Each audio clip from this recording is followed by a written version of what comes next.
Hai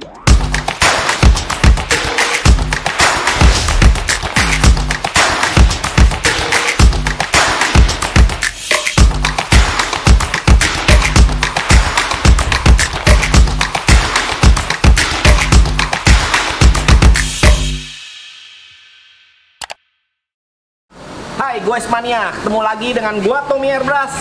Sekarang ada satu buah frame Pinarello F12 dengan kondisi kerusakan yang sama lagi dengan tipe-tipe sebelumnya yang kita pernah perbaiki, yaitu kerusakan pada bagian depan, terutama dekat daerah fork.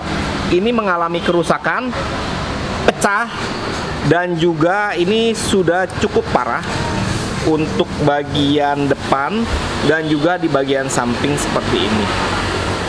Nah, ini yang pecah ini sebenarnya sebelah luar dan sebelah dalam mengalami kerusakan sampai ke bagian depan. Di bagian depan ini juga sudah mengalami pecah keliling sampai ke bagian samping.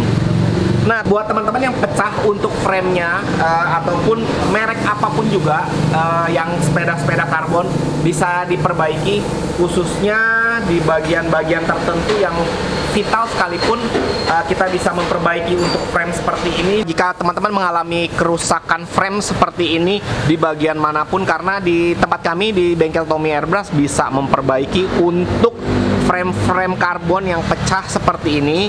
Jadi kalau teman-teman mengalami kerusakan frame seperti jatuh ataupun terbentur, jangan khawatir, jangan dibuang framenya, bawa aja ke bengkel Tommy Airbrush untuk diperbaiki. Dan sekarang kita lihat untuk proses perbaikannya seperti apa, dan kita rencananya akan memuluskan kembali untuk bagian frame karbon ini sehingga ini bisa dipakai kembali oleh pemiliknya.